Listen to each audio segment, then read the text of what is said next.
I am Eric Bischoff, and you are listening to the Groupchat Wrestling Podcast.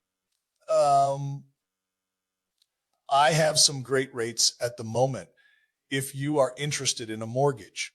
I also do parties. Thank you, Eric, for that gracious introduction. It is much appreciated here. And welcome to the Groupchat Wrestling Podcast, episode number 41, the biggest and best number 41 in the world of professional wrestling you will see this weekend. We guarantee it.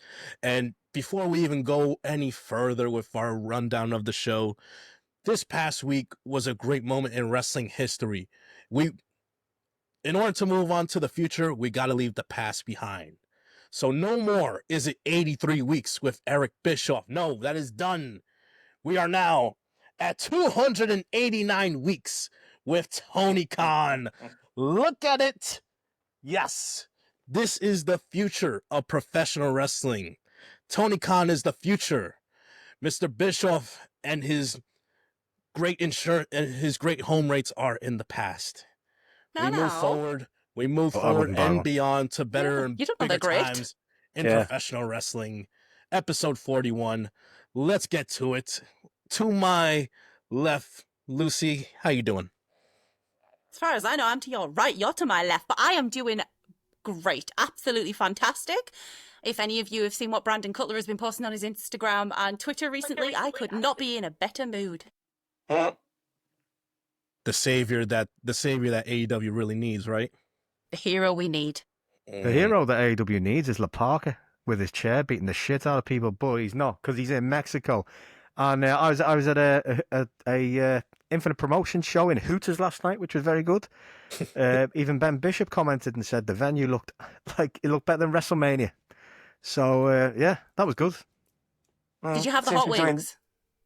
I did, yeah. It's fucking so overpriced in there, but whatever. The wrestling was very good, and the place is getting closed down anyway. So whatever. How hot were the hot wings? Not as hot enough, no. Not it was hot basically enough, a little bit of Frank sauce. I like Frank's sauce, so it's inoffensive. For someone like me, I love spice, my body doesn't like spice. Frank's hot sauce, my body can take. Just quick heads up, I apologise. My camera is not on this week. I've self-diagnosed with pneumonia all week because I've been in bed, just doom scrolling Twitter, and I thought I wouldn't ruin everyone's evening by putting my very ill face on the camera while I'm lying in bed, feeling very sorry for myself after a week of just feeling shit. But I just thought I'd get that out of the way. That's why you've just got a weird W when I'm talking rather than my massive head. You should drink some Frank sauce. I've got some Frank sauce actually in the kitchen, so I'll get a pint of it. A pint of Frank sauce. Frank sauce and Prosecco. Yeah, be like fucking alien. Anyway. Okay, can we start off with a congratulations to Tony Khan? And can we start it in the words of Eric Bischoff? Why not? I would love to be able to just read for you, just for a second, in his own words, what Eric Bischoff had to say to Tony Khan. As a very sincere, I think, congratulations. This is Eric Bischoff. Sincere. He said, I want to congratulate Tony Khan and his entire staff. This obviously means a lot to them. And congratulations. It does say a lot about Tony's commitment. Tony put his own money into this. You can judge the product. I can judge the product. I often have. I just don't watch it anymore. But the truth is, his vision, his dream, his money, his commitment. So congratulations, because what he did isn't easy. No matter how anybody feels about the product, it wasn't easy and it still isn't. So congratulations for your effort. And no, it doesn't bother me a bit. It doesn't mean anything to me. While it does to Tony and company, I understand why. He put a lot of time and work and money, as I've just discussed. So good for them. But no, it doesn't bother me at all. Not bothered. Clearly not bothered. Clearly, this means absolutely nothing to him. Nothing at all. Don't worry, Eric. Don't you worry about it at all. We'll always have Halloween Havoc 1995. And as he's someone who's gone bankrupt twice, like I understand why he obsesses over the money element of it so much, because he must be so fucking jealous that as someone who bankrupted himself twice, you understand why money means so much for him. Just to clarify, Eric Bischoff bankrupted himself twice. I think that's harsh. I think the reason he talks about money a lot is because He can give you some fucking great rates if you want to remortgage your home. If you need a little bit of extra cash, if you're maybe looking to, move up the ladder or whatever, honestly, you want to buy a new car, maybe do some home improvements. Eric Bischoff can give you some fantastic rates. Andy, that is unfair. You don't know that they are great rates. They could be absolute garbage. It is America, and it is Donald Trump's America. The chances are great rates will probably have side effects that cause death. So let's probably say they're not going to be the best rates. I'm just repeating the shite that fucking Conrad spews out, to be honest, on every single podcast that he does, one of his 9 million different networks with old wrestlers. Are you cheating on us with other podcasts, Andy? I'm not I am an old wrestler. No, La Parker is not swinging chairs with Conrad. Speaking of other podcasts, there is currently a poll going on. I'm not sure if it'll still be going on when this airs. But if it is and we somehow get through to the next round, check out Michael Norton, Mob Squad 508. He is running a poll to find the best wrestling podcast. We are currently up against Up, Up, Down, Down. And if we get past them, we are up against... I don't even want to say it. We're up against Simon Miller. So I'm offering bribery. So check out my Twitter, Lucy is just Lucy. Shows proof that you voted for Group Chat Wrestling, and we'll pick somebody from that list, and I will make and send them 3 custom bracelets of their choice. Xavier Woods is not going to make you jewellery.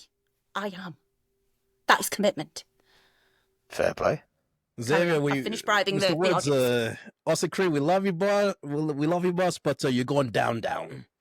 And the party is in shambles after Collision. What? Shambles. What? Why Claudio, didn't Up, Swiss and Chugs beefing.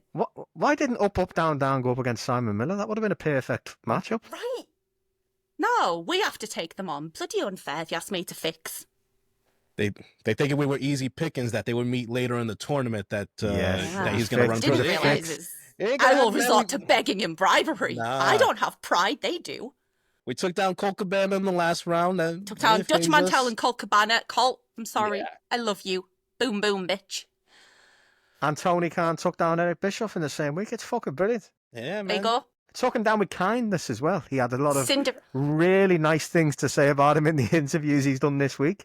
Not one bad thing. I think we all expected, and I kind of secretly hoped for some really low blows on Dynamite, or maybe even just some nods to Nitro, great moments. But there was nothing. No, that Tony did not do one sly dig. Not one. There was not even a nod to Nitro at all. It was literally just, fuck you, let's go on with this fantastic show. I loved that because Eric Bischoff would have sat there watching it at home, waiting for the opportunity. He'd have been sitting there, like shaking in his fucking old chair, waiting for the opportunity to, the attention's on me again. It would have hurt him more than anything that he was fucking ignored on a night that has obviously in the IWC has obviously been made a far bigger deal on there than it has by anyone else. But Eric Bischoff has immersed himself in that. It would have fucking crushed him that WCW weren't even, and also the fact that it was a Dynamite that was better than any show he ever produced. No, he said he doesn't watch it, well. Mark. Eric Bischoff wouldn't lie. He's not watched it for fucking years. That's one of the things I always notice with these cunts, because they put out these little rants they have about the product, and it's something that's not happened. Or it's not happened how they're describing it. Basically, they've read a tweet that's basically been slagging off AEW, and he's gone full out like he's watched it. But at least he's admitted he doesn't watch it, because it's been plainly obvious for years that he doesn't watch it. He doesn't even like wrestling, you can tell. He doesn't like it at all. It doesn't fucking like him either. Wrestling's not fond of Bischoff. And it's the same for all the other old cunts as well. They don't watch the programme. It's quite clear with the way they talk about things that they're going off bad faith tweets and Reddit posts, essentially. So fuck them all. Yeah, so I actually believe Eric when he says he doesn't watch the program, and like you said, him and other people, like, they'll just find those tweets or message boards that 100%. It's the same shit over again. Oh, there's no stories and blah blah blah. But like you said, I love the fact that Wednesday they did no digs at WCW. They did no digs at Eric Bischoff. They just ran their show. And all other outside events showed that's exactly what Tony Khan and AEW need to do, not just this week, but every week going forward, especially leading up to All In. This past Wednesday, was a perfect example of what us AEW fans want. That is what AEW was from start to finish. That is what we want to tune in on Wednesday nights and see. I don't want to tune in on Wednesday to see what I can see on Mondays, Tuesdays, and Fridays on the WWE, like respectively. Like if you like that, cool. But I don't want to tune in Wednesday to see what I can see every day of the week. We don't want WWE light. We don't want WWE diet or whatever. Like we want AEW, and that's exactly what Dynamite and Collision was this past week. Just keep putting on your best shows and just worry about what you're doing. You don't need to worry about the other competition, because guess what? They're more concerned about you on their biggest week of their fucking year with their biggest event coming up in literally in 24 hours from now, but they can't keep your name out of their fucking mouth, which is fucking insane in my opinion. Come on, Brett. No, I That's understand. harsh. I think AEW was the most interesting thing happening this week too. I agree with Nick. Yeah. That's harsh though, because like they're the underdogs. You shouldn't be fucking having a go at them like that. Underdogs. We don't punch Well, down that's here. Crazy. Like Stand up for WWE. For the UK fans, like this is the Mets logo. Like I'm in New York City. We are little brothers, okay? We are little brothers to the New York Yankees. And imagine if the Yankees came out and said, "Oh, we're the underdog. You know, everyone's against us. You're 27-time world fucking champions. No one has ever looked at you as the underdog." And WWE coming out and say that you just signed a $5 billion deal with Netflix last year. For 10 fucking years. Guess what? You're gonna be number one, whether anyone wants to admit that, for the longest time coming. And that's okay, but that Nick Khan interview, like, what the fuck? And then it's great that the father of the Jaguars is financing, and like, bro, that comment by Tony Khan, remember 5 years ago during the pandemic, like there's one true Khan in wrestling, that still today bothers Nick Khan. That's why he said that shit in the interview, because that's how fucking fragile he is. He waited. It's been in the back of his mind for 5 fucking years. Like, that's how little of a man you are. WrestleMania, your biggest event of the year, and you choose to, instead of putting over your talent, your main event, your big matches, your stories, you're talking about fucking Tony Khan and AEW. What the fuck are you doing? There's only room for one Khan in wrestling, and it's not the Khan man in Connecticut. Mm-hmm. 5 years ago, wow. Fucking great, man. Jesus Christ. Yeah, the only one of them that has any clue of how to handle PR is Shawn Michaels. Yeah, and you know what? He was bang on this week, wasn't he? When I read that, I nearly fell off my fucking chair. I was like, oh my God, someone actually talking sense. I've actually John missed gets that. it. What did he say? Recollected. He basically said that a lot of the old timers who talk about people needing to sell more and slow things down, and that, they said that to him back in the day when he was coming through, and the game changed. And he said the game has changed, and they need to. He said we as old guys need to realize that they need to keep pushing the boundaries and moving the business on. And he's so fucking spot on. And like, I bet you the Undertaker was seething when he read that. He's probably thinking, "You fucking bastard, man! Yeah, I've been but doing there's a reason tombstones for NXT 20 is- years." yeah. There's a reason NXT is their best brand. I think it is anyway. I think it's the best booked. I think it's the most interesting. NXT is the one that I'm most likely. I know you guys don't watch it, but I think it's the one shite, I to will be keep honest. up with. But it does. I find it visually offensive. It does. What it does have is a far better booked, and well, not booked, but like just in terms of actual. Yeah, that's what I was going to get around. In terms of actual ability, the women's division in NXT pisses all over the main roster. I'm sorry, like the women they got on NXT. Like, I don't know how Tiffany Stratton was the one that they decided to take from NXT and put the fucking company on. Give you one reason why, and it's her voting policy. She's fucking shite. She's absolute fucking shite. I think she is shite. She's a pillow fist fucking wrestler. Like, none of her moves look real. There's no real fucking like punch to anything. And there's women in that NXT roster who are fucking twice the fucking wrestler she'll ever be. And it's not just her. There's loads like that. I think she's a terrible promo and probably not a particularly pleasant person. But I actually think she's decent in the ring. I think she reminds me of, forgot and to say. like you know what, I've said this in the past of Anna Jay in terms of like she can do all the moves and everything, yeah, and kind of very athletic in ring, but none of it looks real. None of it looks like she's actually doing any fucking damage to anyone. There's too There much will of a not be any Anna J slow- slander on this podcast. But it's just like there's Too too much late. of a slowdown when she connects, and like you compare it to some of the other women, especially on NXT as well, where some of the moves actually look fucking real. Where you're like, oh fuck, are they they connected there? Like, I don't know. I like it to look a bit more real, and I think she's fucking shite in that aspect. But then again, most of them on that main roster are. Disagree. I think they've got some real talent there. I don't necessarily like the way that they're booked. I think the booking is the biggest issue. I think when you look at, you look at Bianca, you look at Io Sky. I think I love those two. I like Bailey as a person. I've never been that big on her matches since she moved up, but I think the roster's talented. I think it's just they make them incredibly disinterested, and AEW have managed to lately work well on making a lot of the women interesting, not just good wrestlers. They are. There's a lot of investable characters. WWE haven't made investable characters, in my opinion. Maybe you're right on that, because like I didn't watch it because I have no interest in watching a fake indie show. But apparently in Bloodsport, Natty was fucking incredible. People have said she was really good. So I don't know, because I've watched it previously and thought she was shite. So maybe it is the book, and maybe it is the production of the main roster. I don't know. Maybe that's it. But I'm not watching a fucking WWE ran fucking indie show. Get to fuck. Especially one that's pretending to be actual MMA. Yeah. Well, I mean, Get fucking Jake Hager in there, you Like cunt. Bloodsport. All right. Okay, yeah, but we stop at Jake Hager. We move on from there. He'd be a great fit. They're probably taking back now. I And wonder his if hat. Jake Hager's woken up from the hangover from that night back in November when he lost his mind.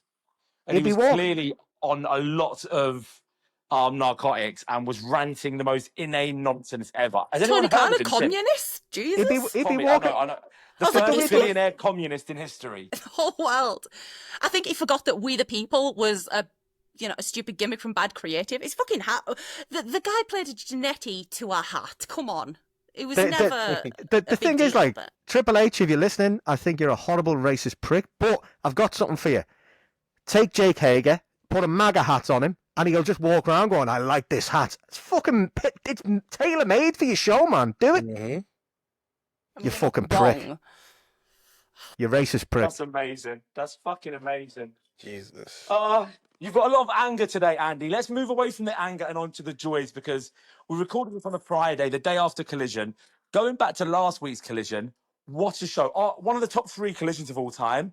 I don't think we're going to cover that too much, because we need to obviously shift our attention to Dynamite on Wednesday, which was absolutely in the argument for the greatest Dynamite of all time. Definitely Yeah. the best of this year for me. Easily the best of this year. It's top 2, top 3 all time, in my opinion. I didn't want to get stuck in a recency bias, so I said top 5. It's easily top 5. Easily. It probably is I top agree, 3, top 5. but top 5 definitely. There's no question about that. The first hour flew by. I don't think an hour has flown. First match. I don't think an hour's flown by like that since the episode 250 with Will Ospreay MJF, where I'm getting to the point where it's like 2 a.m. I'm going, what the fuck? What's going on? Yeah. Yeah, we watched it at 1 a.m. It starts at 1 a.m. here, and I was knackered when it started, but that first match, I didn't fucking blink. I So was good. so grabbed Yeah. from it. Oh my god. I'm so glad the crowd was so into it as well, because that's Yes. always a worry with me. Mhm. Where It were was they? brilliant. Was it Boston? It was Boston, Yeah, yeah. Boston. Well They done, were Boston. You brilliant. were incredible. That venue was beautiful. The crowd was fantastic. Just go back to Boston. They nailed it. It was incredible. It was probably the best women's match I've seen in AEW since Mercedes Statlander, and it's going to be in the top 5 matches they've ever done easily.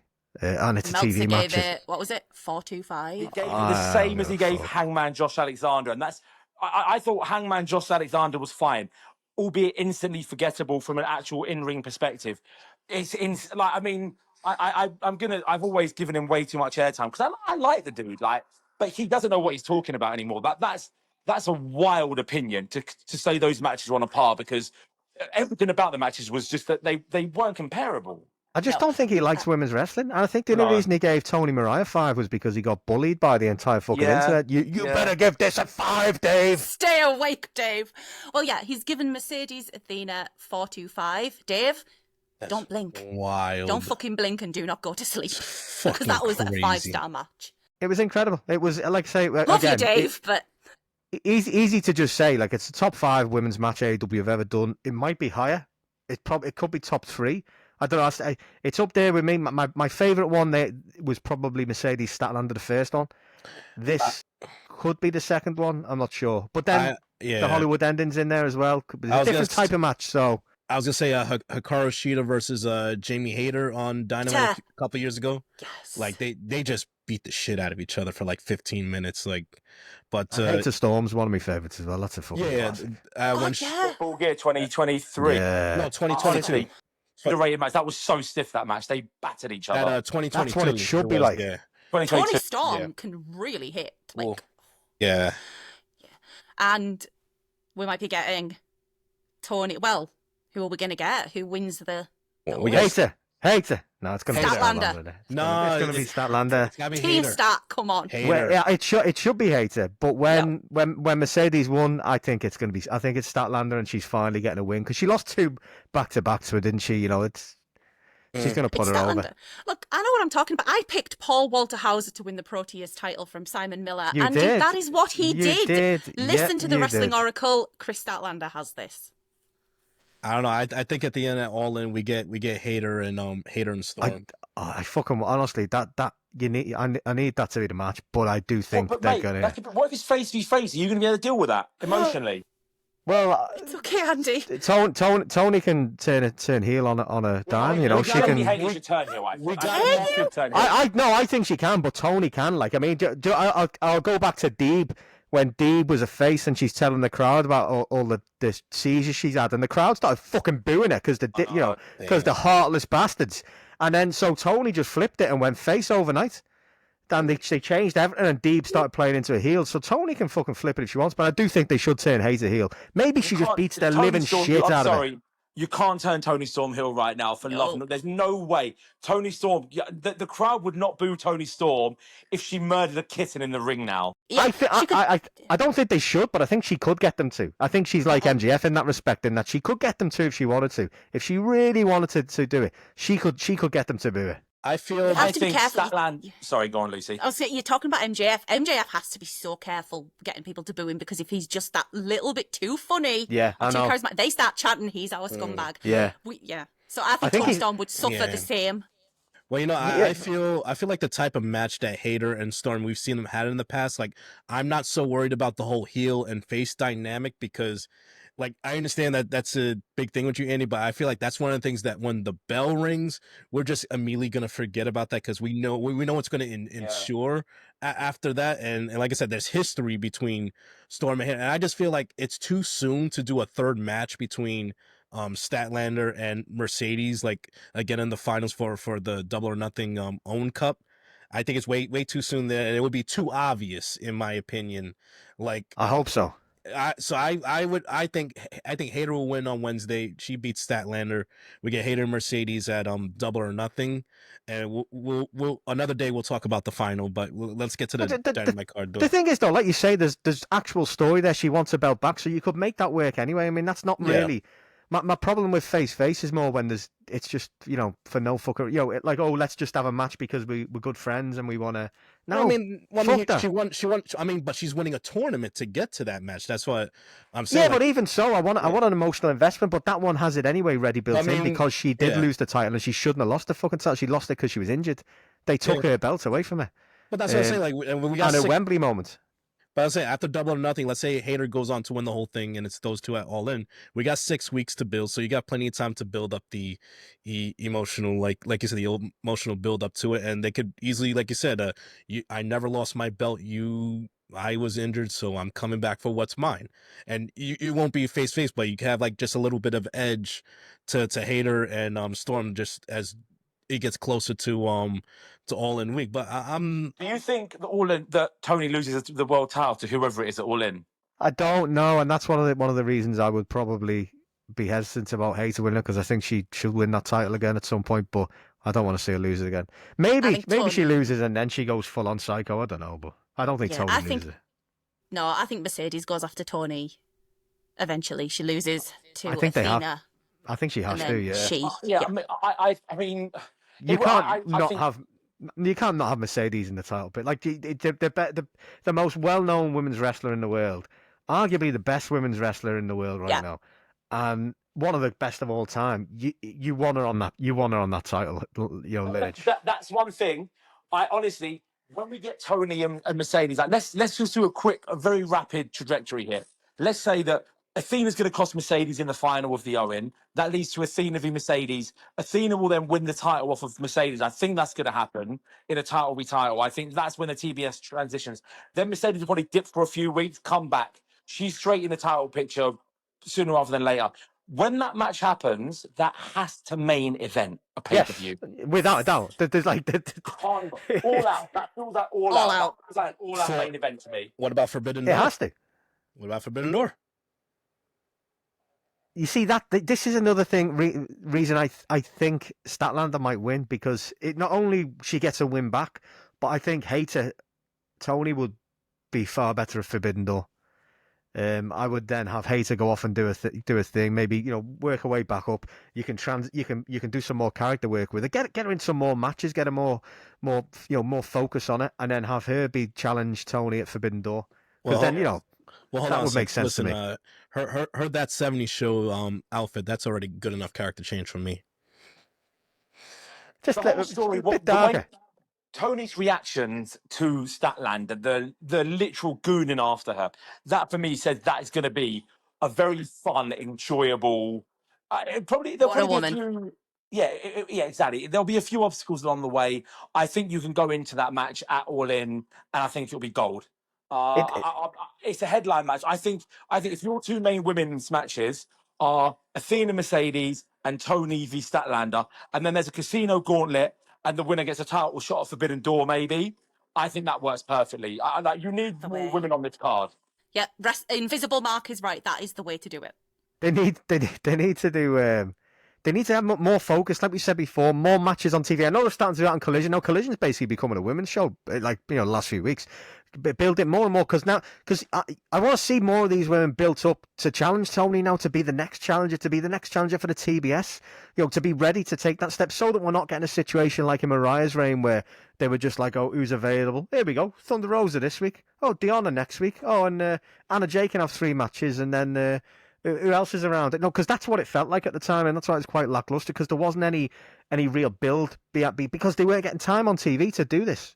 So hopefully now with Collision being more of a focus for the women, by the time we get round to that stage, we'll have a lot more of the women ready to step into that role. And I'm hoping the likes of Deonna gets a lot more TV time, to be honest, because I think she was great in TNA. Like, there's no way she's as bad as poor and underperforming as she has been in AEW in recent times. The Pure title might be made for her. The Ring of Honor Pure title. Yeah. If you just want people to see what she can do. Speaking of tag titles, we did say it last week, but they need them. Sorry, Brett, go on. Right now. They need them because they deserve them, because there's a roster for it. Yes. Like the thought of Megan Bain and Penelope in the final against Harley Cameron and Mercedes, all day for me. Like Mercedes, and I mean that could even be a short-term thing. If they want to hold off on Mercedes, Tony for it, I don't know if they should. That means you're talking about like another year title reign from Tony, and by then it could get a bit stale. So it's kind of tricky how you deal with that. But like down the line, like the thought of Harley and Mercedes as tag champs, but then it can add to a belt collector thing. Like I just think that they should pull the trigger now, while the women's division has never been anywhere near this hot. Like it's not been a fraction as hot as it is right now. Fucking go for it. We've mentioned it. I wrote it down last week. We've got 8 or 9 tag teams that naturally make sense. Hopefully Mariah can stay, so her and Mina are a tag team as well, because again, they can hold the tag titles for fucking ages. It's just it just feels like a no-brainer to me. Yeah, and if Ty's coming back soon, TJ have got to get back together because I love them. Exactly. Just for me. Just do it for me. Just for you. No, I don't care if it makes any sense. An option that makes sense. Yeah, they've had good tag match. They work well as a tag team in the past. But I was gonna say just real quick, and then we can move on. Let's say if Stat is the one that wins the tournament and faces Tony at All In, Tony wins at All In, and like you said, Hater loses. She gets a couple months to character development, build her character up.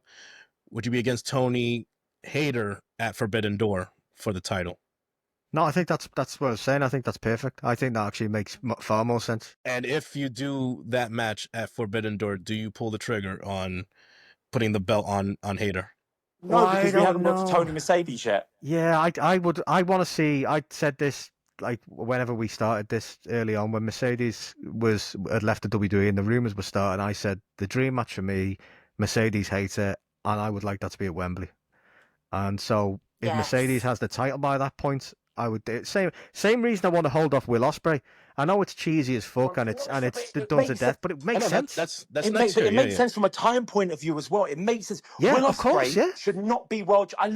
Don't get me wrong. I love Will Ospreay. I look forward to his matches more than almost anyone's.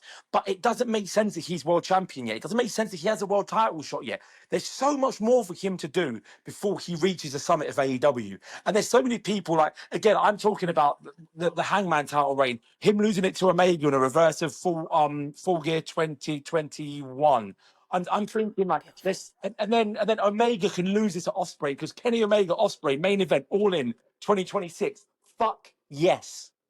Now I think we all have to agree that the next champion should be Darby Allin. No. They're going to tantrum about this. Okay, the boys are going to have a tantrum, but I am right. Listening to the Wrestling Oracle, Darby Allin. How do you kick someone on Riverside? You can't. You're stuck with me forever. I'm like a fungus. You can't get rid of me now. But you know, we're getting you invited too far. me in. We're getting too far down the line, though. Let's okay. Let's talk about. All right, Darby's still on a mountain Dynamite. somewhere. Yeah. We'll argue about it if he survives. Yeah. Okay. What came out? What was next? No, so we actually covered so far. We didn't really talk about the match that much, did we? The match was incredible. Oh, it was fucking phenomenal. But we've rambled about everything else, so we'll have to move on. But it was incredible, and it was the right result, I think. Yes. I think it builds up. It builds even to an even bigger thing when Athena does beat her, because I do think that's going to happen. That's exactly what it does. It's perfect.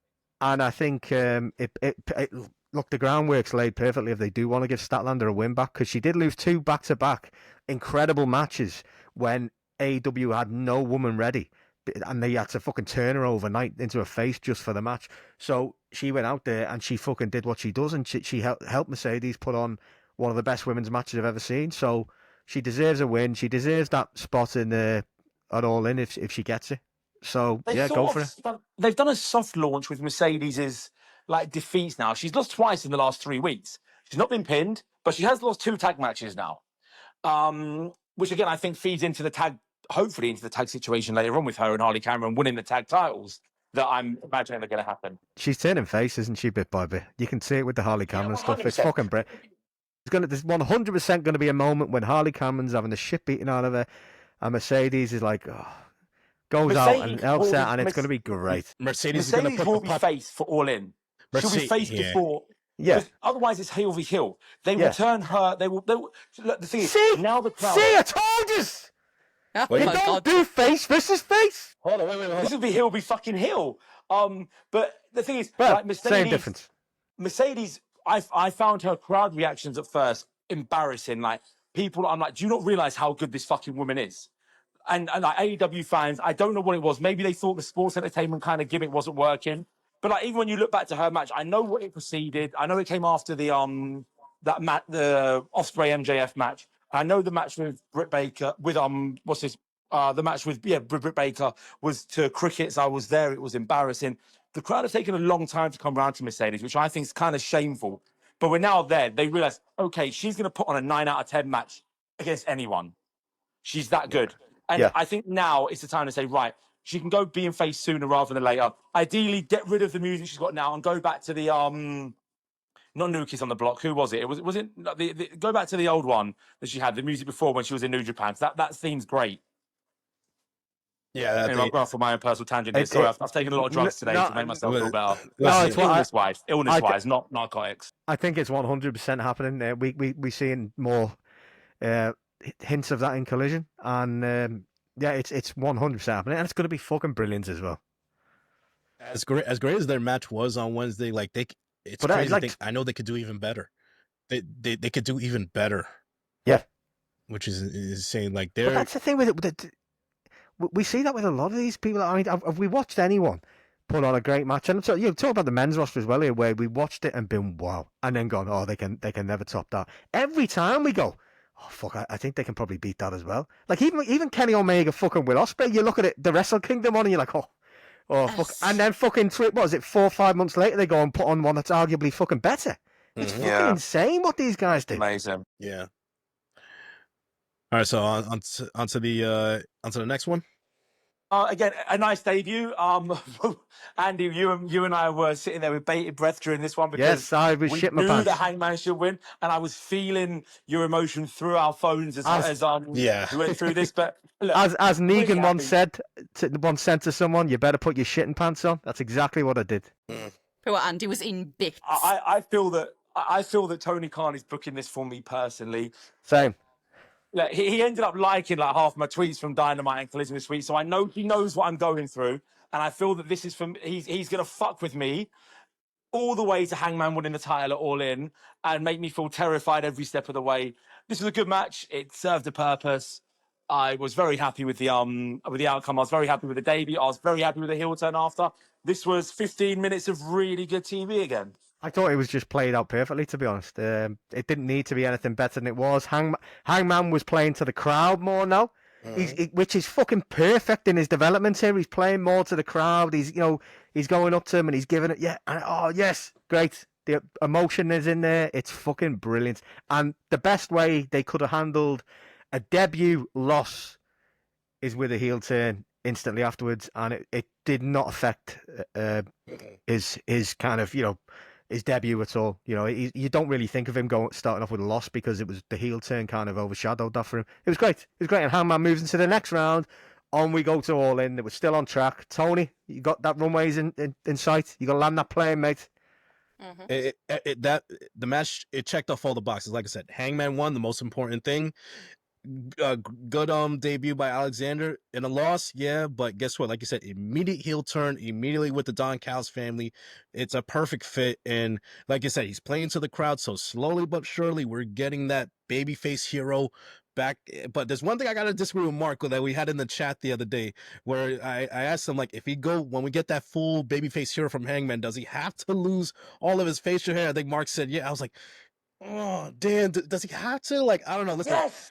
I like the stash. Like, come on, man. He can bring it back, but I do agree just for that one moment.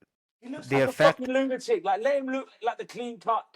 Like, no, I want him. I want Hangman to look exactly how he used to look. It's incredible how much of a difference it will make, because do you ever remember when Jericho brought back Lionheart for a week?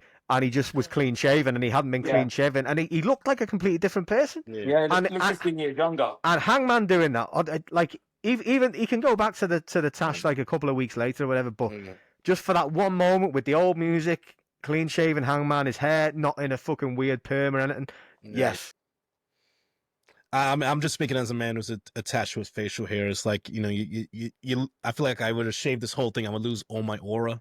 Or what little aura I had, Yeah, I don't have any. I shaved it all off. Obviously, you can't see because of the mask. Take it all off. Listen, that's just like a shadow on the camera. Superheroes, they gotta evolve anyway. They can't just revert back to the same. Put a little twist. But I understand that you want to give the old Hangman like hero vibes. That moment. Yeah, just want that one moment when the music hits. Yeah. Mm-hmm. Yes, it's going to be fucking and it'll brilliant. come off of the back of some kind of interaction with Swerve on the final go-home show to Dynamite before All In, and that will be the final thing that will push him to doing it. That will revert him back. I think someone said it perfectly. Like Dynasty, the end of Dynasty was Infinity Wars, and that All In will be Endgame. It's me. It has to be. And then they brought it up. Yeah. Can we talk about what did Don Callis say to Josh Alexander to get it? Because the Don Callis family is recruiting hard after this, and then Don Callis said, "You've got a lovely bald head like mine. Why don't you come and join up with us?" And he went, "Do you know what? I have." and so there we went. And as Jonah, who sometimes annoys the shit out of me with his tweets, but sometimes talks sense, did say, he's praying He's praying right now for Takeshita's hair because everyone in that fucking group has got that. Mm-hmm. Oh, yeah, they've almost converted me to a Don Callis fan after he's brought all these bald guys in. I'm like, I'm he needs convinced to keep his that hands off the number one bald guy, obviously. you want Brandon Brandon Cutler in the DCF. Imagine that. No, I refuse. It's Bite gonna your happen. tongue, Andy. It's gonna happen. Wait, What how would do the- we kick someone off Riverside? What if Lance Archer comes out with a shaved head? Oh God. He should do. They should just be a bald group and Ricochet can join and run the entire thing. Yes. Has there ever been a bald faction? Probably. Vince has probably done it once, so we'll probably DOA. move on from that. DOA. Yeah, I think. DOA, WWE, WWF, gang rules, when basically everything, like Los Boricuas, DOA, the Oddities, everything had to be a stable. They were just four far-right arseholes, bikers, basically. Yes. Yeah, bald, not skinheads. They'll probably fucking bring him back then, though. Mm. And real quick, speaking of bald, like I think this is what the third or fourth week in a row in the crowd there was a Don Callis. Yeah, looking what's like going another, on? That's fucking amazing. Like, and I love how it's someone perfectly positioned in the front row. Like the cameraman does not miss. Good. I think every week they're gonna scan the crowd now to find the perfect one. They're gonna let Don know in the back, like, hey, the guy's over here. You got to stand over here and do whatever. Like it's fucking brilliant. I love it. Each week they get better and better with their Don's reactions as well with him were great. Yeah. He kind of just went over and stared at him. I think it's pretty obvious here what's happened. Obviously, Don Callis bit someone. They went feral, bit someone else. It's spreading. Where Dons? It's a fucking hell. it's a pandemic. It's a Callis pandemic. The full moon and Don Callis is everywhere. Yeah, were you bitten by Don Callis? If so, I don't fucking know. Check. I might have been actually. Yeah. Me it's genetic. It's genetic. Yeah. Oh bullshit. All right, no comment. Anyway, so it's like what, the shittest version of Spider-Man. Yeah. What was next? Where do we go from next? Did we have any? Did we have a backstage interaction? Then I think we did we? The next big thing, it was the tag title match and what preceded the tag title. Oh, it was, yes. Oh God, here we go. The fucking tag title. Go on. I'll let you talk about this. I don't want to get in trouble. So, I mean, I loved everything here. I think the Gates of Agony. Gates of Agony should be on TV more. They're fucking good. They feel like a threat. They should have a prominent part. They are really, really good. The match was the best match of the Hurt Syndicate's title reign, in my opinion. That's kind of a low bar, but it was a really, really enjoyable match. And then the post-match segment, when I was watching it, I thought, I'm really enjoying this, but are people going to be upset by this? Same. I knew people would be upset by that, but like I really enjoyed it. Like I took it for what it was. MJF is a heel scumbag. Yeah. It worked really well. I loved. I think that it's a very thin line between this becoming offensive or stupid or being well executed. For me personally, it was well executed, and if it wasn't, I would sit here and say straight, it was shit. I really enjoyed it. I thought MJF was brilliant. I thought Shelton was brilliant. I thought MVP was brilliant. And I thought Lashley was brilliant. This served a real purpose going forward for me. I had no complaints with it, but that's just me personally. No, I agree. MJF's a scumbag. You're supposed to hate him, and everyone hates him because of that. I mean, you know, he's doing heel work. Everybody fucking hates him, and people go, "Oh, that's not why we hate him. We're not being worked." Well, I'm afraid you are. If you fucking hate him after that segment, he's done his fucking job. He's a fucking heel. And what you were saying earlier about him being too close to playing to the crowd, he is doing that. He's very too close to the crowd, actually kind of liking him because they were chanting, he's our scumbag again. But this is, I don't know whether I'm reading it too much into this or hoping this is the case, but it's setting it up for when he eventually does reform whatever group he's going to do, whether it's the Pinnacle, a new version of Dynasty or whatever, and he eventually does turn on the Hurt Syndicate. He's going to get fucking heel heat, which is what he wants, you know. He's the best in the business. Yeah. MJF, at times, his charisma is a curse because Yes. he has to work so hard to stay booed. And I think I was booing the shit out of him. I was so mad in the fact that I was like, Max, you cannot just use women as currency. But I was mad in the story. Yeah, it's a story. It's a TV show. I was mad at the character. I was like, Max, first of all, this is stupid. But the bit that stopped me from being genuinely mad is that it didn't work. It wasn't shown as being a good thing. The stupid moron lost his watch and still didn't get picked. You know, it was a stupid character doing a stupid thing because it's Max, you know, he always does dumb shit. And if we got annoyed at bad guys for doing bad guy shit, you know, I see it as it's a TV show. A bad guy character did something stupid. Then is it that bad to hire prostitutes? I mean, to offer them as currency, not ideal, Max. Well, the first off, we don't know if that's what they were. Like, just no, like they are. He tweeted, respect sex workers afterwards. He did say that. Which absolutely respect sex workers. He's right there. That could be not unrelated though. He could just be saying that anyway. Who's to say that? Who's to say they weren't going to go and play fucking backgammon with fucking Hurt Syndicate down the road? Can I say this is the curse of the way that WWE treated women for so long. That's why we have this perception that we're ready to. Agreed. That as soon as anything is brought up here, we're getting flashbacks. We've got PTSD from the way that women were treated so fucking abysmally. Women weren't here naked. Look, this was done for a certain purpose. This is not a regular thing on AWTV. I thought this was executed in the way that it needed to be executed, in that it was good television. And look, again, if they'd all walked out in bras and panties or whatever, or they jumped in a milkshake swimming pool, it's a bit different. This was done as a way to entice men out from MJF being a scumbag. I love the fact they actually cut from this to his partner backstage in the next interview as well. I did quite like that. Oh, Alicia's amazing. But it's better than them cutting to the fucking commentator making some weird sexual fucking movements with his hands. I mean, like, you know, not like that would ever happen anywhere. Booker T, you fucking bellend. Mm-hmm. Yeah, nobody said puppies, which was delightful. But yeah, the whole point of it is, in the nicest possible way, guys, I'm gonna speak on behalf of, well, just of myself. I know men will have a different perspective, but as a woman watching it, it was Max thinking that he could do what they used to do, what used to be effective. It was Max trying to pull some stupid sports entertainment bullshit. The Hurt Syndicate looked at him and were like, yes, these ladies are very nice, and I think we'd like to go and get to know them. But no, Max, you did not buy your way in with these women. Also, give us your watch. Now, fuck off. Shelton was great in that, wasn't he? Because Shelton really hammed it up. Yeah. But Bobby Lashley was great because he kind of completely no-sold it. He's like, no. Bobby chasing him around the ring. No, I was in bits. You gotta remember what I loved before that was what MJF said. Like, you know, some of us here are kind of slow learners, and that's what he's like. I didn't say your name. I didn't say your name. Like, what did he just legs it? And he called him Robert a few times as well, which is. No, Max, honestly, what's going to happen is it's going to be Lashley MJF at Double or Nothing, isn't it? Yeah. If he wins and gets in, he's going to get obliterated by Lashley, and then he's going to bring out his own stable afterwards. Yeah. And then going to fuck up the Hurt Syndicate. And the hit, because let's face it, like what we were just saying about MJF and the curse of MJF and his charisma, which actually did make him one of my favorite faces of all time. But whatever.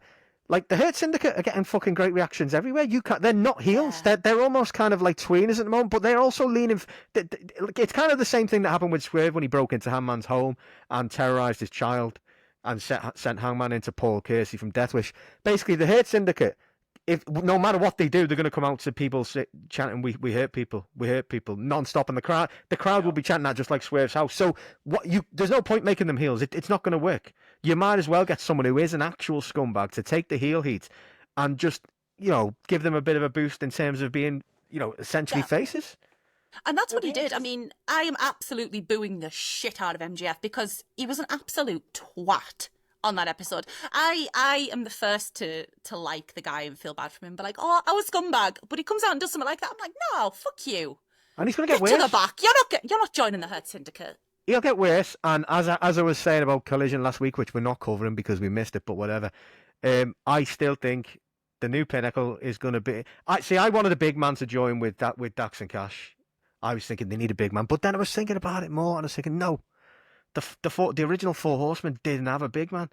They had the tag team, and they had Tully Blanchard. And I think Daniel Garcia can play that role. Daniel Garcia, learning under MJF, he can say that, you know, MJF... when he beat the shit out of me, showing him what he needed to do. He didn't realise it, but now he has. Whatever. Garcia, FTR, MJF, the new Pinnacle. Man, hear me out. You're going to have him turn against his cool uncles? You're going to have him turn against his uncles? How effective is that going to be when he makes Daddy Magic bleed like fucking Carrie? Okay, that works, but hear me out. There's somebody else that MJF wanted to like teach a lesson to, and that's Jack Perry. Remember when the Four Pillars match, he told Jungle Boy, "You can't be like this. You've got to be more of a dickhead." Then what did Jungle Boy go off and do? He followed MJF's advice, and it made him incredibly successful. I just want Jack Perry back. Okay, he wasn't the wild card. Have Jack Perry. I thought he was going to be the wild Garcia. card. I think he comes back did. at Double or Nothing now. Double or Nothing with David Arquette. That's what's happening. It's in Vegas, is it? No, If that's how I get Jack Is it LA? Perry, I will take it. Arizona. Oh, fuck, it's not. All right, Well, whatever. I'm quite interested. Yeah. Because I think they're going to... I mean, it looks like we're getting Joe Moxley in it now, let's be honest. Yeah, I don't mind that. I think that'd be a good little mini feud. I don't think we actually get an Anarchy in the Arena this year because I think they'll do a stadium stampede. Unless they do an Anarchy in the Arena, then decide to put Blood and Guts on All In to try and sell more tickets. I don't know. But I'm trying to think now. I agree. I think Garcia, FTR, and MJF is a good stable. And then do you think it could be then tag titles at All In, MJF and Garcia against the Hurt Syndicate, and then you've got FTR against Cope and Christian? Would that work? I don't know. I still, yeah. It's a tough one because I forgot about Cope and Christian. It's. I think it's way too early to like. How do you say? Start going down that rabbit hole. Like, we still have the whole. I mean, if you saw Collision last night, we have the Christian Cage side of things starting to develop right now. Like, I don't know if everyone saw it, but Nick Wayne, shout out to him, new television champion. Like, fucking fantastic match as well. Whose world? Wayne's world. I was shocked. I was like, love Nick Wayne. Shit, he won. Yeah, I didn't see it. I didn't see it coming at all. Yeah, but it makes perfect sense for building that story of him and Christian and separating the patriarch. If I'm Nick Wayne, I'm holding up that bitch like, yeah, I'm a fucking champion. Where's your belt at, Dad? What if Christian asks him to lay down the same way he did with Switch shit. Luchadora? Or he could just boot Nick Wayne over to Ring of Honor. What are you on Dynamite for? You should be on Ring of Honor, kid. You're grounded. Ring of Honor is the equivalent of the naughty corner in wrestling. That's what we should rename the heel corner in tag team wrestling. It's the naughty corner. Back to Dynamite. What did we have? I can't even fucking remember now. So we're then going into the what will definitely go down as a contender for the greatest televised wrestling match of all time. How did I forget that? Yes. 51 minutes and 43 seconds of wrestling porn. Will Ospreay goes 2-0 against Takeshita. Takeshita will be it could be Fletcher, to be fair, who eventually dethrones Ospreay down the line. But I was there at Revolution last year. And I could not believe how good it was. I did not expect them to be able to reach that level on Wednesday. And they fucking surpassed it. Mark, I was about to ask you, like, we were both there. So I have my answer. Do you think Wednesday was better than the Revolution match? Yes. Same here. Same here. I don't think it was I don't think it was as, like, a stunt fueled, if you would. But it was definitely a better structured match, a bit more emotive. The last 8, I haven't watched it back yet. But I will. It's one of the few matches I will watch back a couple of times because the last 8 minutes of it were just structured so fucking well. And it was so well executed, so dramatic. I can guarantee you, Shawn Michaels liked it as well. Well, he was a good wrestler, so I assume he would. I assume most good wrestlers. People like Bubba Ray Dudley. He was right first time. Yeah. Bubba Ray Dudley might not like it because he was a very, very mediocre in-ring performer. Might have been a good sports entertainer. He couldn't do 99% of the stuff they did in that match. Mark, stop. No, he might not like it. I'm jealous. No. Mark, stop. That is an insult to mediocre. How dare you? How fucking dare you? So, some people might not like it, and some people will be wrong to not like it. But the Dudleys were on the Yeet level. I mean, let's face it, they got the biggest pops just by... No, they did. They got the biggest pop by saying, get the table and doing some stupid thing with his tongue. And the second biggest pop they got is a headbutt to the fucking balls off the fucking ropes while the other one holds his fucking legs apart. They were Yeet level. You know, like you say, great sports entertainers, some really memorable moments. But they were never on the level of the two tag teams that they had the biggest feuds within, the Hardys and Edge and Christian. They were fucking leagues ahead of them. And it's not a thing, I'm not saying that because Bubba Ray's a fucking bellend. It's just, facts. I mean, he's a hell of a sports entertainer with the gimmick. They really leveraged that gimmick. But outside of that, I mean, the way the guy talks, you'd think he was fucking Harley Race or Ric Flair or someone, the way he talks. This will mean nothing to the American viewers and probably not to Lucy as well. So I apologise to both you and Brett here. But Bubba Ray Dudley is to wrestling what Robbie Savage is to football, in that he somehow maintained incredible relevancy despite being fucking average. And you know what?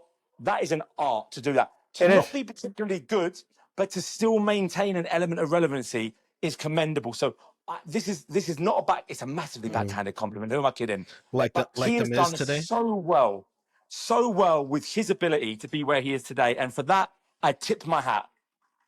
Sounds like you just hat, Mark. it sounds like you just I'm lying in bed. it sounds like you just described the Miz, but that's in my opinion. You know what? Fuck you all. I like the Miz.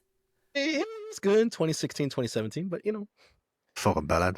Anyway, what was next? Well, the main event. We went straight from that match to the main event, which had one of the most I'm too ill to say the word. A really good ending. I'm sorry. There's too many syllables, too many cathartic movements in my tongue. See? Cathartic. There you go. I am so glad that we didn't get your theory. Oh, happening in real time, Brett. The idea that Hook would come out of an ambulance. I am so fucking glad that didn't happen. Because here's how they set it up in the beginning of the night. They said that Hook was sent to the hospital and that Taz went with him. And like we mentioned earlier in the episode, we talked about PTSD from WWE. That's what I was thinking. I'm so listen. That's what we all grew up with. So that was the sports entertainment shit that we grew up. That watch, he's gonna come out driving the ambulance. Taz is gonna drive the ambulance, and Hook's gonna bust out. That, I mean, can you blame me for thinking that way? It was so much better. It was so much better with Hobbs. What actually happened was 100 times better than what I envisioned. And like, there's not a dig at Hook, but Hobbs in that trio makes that trio twice as menacing and twice as it just gives them a little bit more. They got more legitimacy. Yeah, exactly. That's what I'm thinking. Yeah. They do, and Hobbs with gold. He should have gold. The guy's fucking brilliant. So I'm loving it, and he's officially a member of the Ops now on the roster page. So yes, keep this as the fucking trio. And if Hook does come back, they've let them do a fucking freebird rule so far. So why not let fucking Hook take the place while Joe goes and wrestles Moxley? I don't know he'll take the Death Rider's place, Jack Perry, but who knows? No, I think the freebird rule is. They have to keep it. I mean, the Death Riders obviously demanded it. They have to keep it. Because Christopher Daniels isn't there anymore to say no. The Young Bucks probably pulled some strings. Yeah. They demanded it, got Mox subbed in, and they said on commentary, well, because they had it, that is why Hobbs was allowed to come in. It should be a thing. It should be a thing for the trios anyway. It's perfect for the trios because otherwise we go through forever where trios don't get defended, as we have done in the past, or we get the even worse thing where they just relinquish the titles. I fucking hate that. So, or even worse, in my opinion, the word interim. Yeah, let them sub let them sub someone in. Fuck it. Adding Hobbs in. Now, you look at this, you look at the potential for the factions heading into the summer now. So you've got the Hurt Syndicate who'll probably add someone. The Ops are now a 4-man team. The Death Riders are a 4-man team. The Bucks are back with a card of fuck knows where that's going to lead us, but that will definitely lead us somewhere. This is the Don Callis family are adding members left, right, and centre. This is we mentioned faction wars late last year. We're getting faction wars, man. That Don Callis one fucking threw me. I did not see the amount of fucking people Don Callis has got now. It does make me wonder whether I'm against it because I love him as a heel, but it does make me wonder whether Takeshita is going to have a fucking face run at some point. I think so. I think Don Callis just running around backstage with a net. Be careful, check, are you in the Don Callis family? It's like chaos. Yeah. Like the faction chaos. It's like, if you're not careful, you will join the Don Callis family. One more trio, the LFI just came back on Collision. Yes! And you know what? Yeah. You know, I just a little crazy fancy. I just want to see this trio one time. We're getting babyface Hangman Page back. Just a trio of outlaws, just outlaw cowboys. Hangman, Brian Keith, and Bandito. I just need it one time, like a special edition of like a Dynamite or whatever. They do like a spaghetti western edition, whatever. Like that would just a one time. Okay, I don't think we're ever getting. I'd love it, but I don't think we're ever getting it because Hangman's got bigger fish to fry. Yeah, I'm okay with them putting people in teams based on how cowboy they are. Yeah, I'm talking about like a filler episode. Like they're doing in June. They're doing some special like 4-hour block in Denver or. Do a blind trios tournament and just rig it to have them.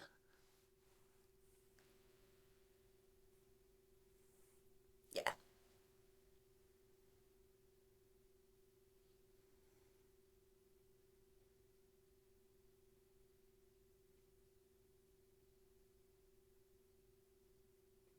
Yeah, he's off. I think Jericho's on tour, isn't he?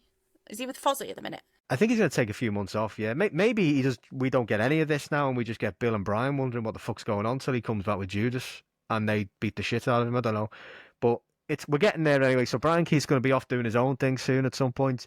Bill is clearly going to be doing his own thing, so he's going to be free for anyone if, maybe the Pinnacle do need a big man. Yeah, things are moving. It's looking good. Because if you remember, MJF is the one who brought Big Bill in the first place. Yes, he did, and that'd be a great callback. Yeah. That'd be a fucking great callback. That, yeah. So are we going with Joe as the next challenger? I would love it. I'm not saying he should win. I don't think he should win. He shouldn't win, but we'll get a good match, I think. Give him the title, Even if Mox will try and make it as shit as possible purposely, I do think it's on purpose, whether it, should be or not. I do think he's given us a lower, version of Mox to try and generate this heat, which he's clearly getting, because I've never seen the kind of emotional fucking discourse over anything that we're getting over Mox in recent times. But regardless, I think Joe will try and give it his best, and Joe in the main event, I'll never say no to that. The guy's fucking brilliant, and yeah, go for it. But Mox has to retain because we need that moment at All In. Hangman taking down the evil Emperor, and yeah, cowboy shit. But before we move on, I think Ospreay's winning the Owen, but okay. Makes zero sense. Well, he is. Okay. Will Ospreay would have gone out in the first round if Jay White was fit. I do think Jay White beat Hangman in the final. I think Jay White. There's no way Jay White was losing that match. I'm sorry. After the discourse with him, there's no way Jay White was losing the first round match. He would have beaten Ospreay, I think. I do think that, and especially with the recent results of Hangman and Jay White as well, the recent matches they had, I think it was perfect sense for Hangman to get a win. I can only apologise to anyone watching because the behaviour of my co-hosts. Well, if you remember though, Hangman couldn't beat Jay White because he was so fucking angry. Because do you remember when he went for the buckshot and fucking Jay White fucking timed it perfectly to hit the fucking? It was fucking incredible. Because Hangman was so fucking angry and so it's brilliant. So I do think that would have happened. And sorry, Will, but you've got Wembley 26 is going to be phenomenal. It's going to be one of the greatest moments in history. Moment will be bigger than, but just real quick on the ending of the trios match, like I just love you got freaking Bucks coming out looking like running amok. That guy's gonna win. That fucking swerve comes, the swerve stomp on both of them, and like I said, I just love that this was like I think a taste of what we're gonna get at the end of All In with so many like what for Team Death Riders, a Team Hangman, just so many like moving pieces all together, like fucking Endgame, like I said, Avengers All Game, just so many. They're fighting for the future of AEW, and like Swerve should be the one at the end to kind of like land the final blow of the last opposition from Team Moxley to clear the path in a way for Hangman to hit that final. You've missed buckshot one lariat. person out of that, and that is the person who I think is behind it, who got them all to work together, and that is Willow. I think if Team AEW has a leader, Willow Nightingale is the obvious choice. Willow would be involved. Yeah, absolutely. I really wish Tony wasn't so against intergender wrestling, because I really wanted Willow to just get stuck into Moxley there at the end. Tony Khan, let them fight.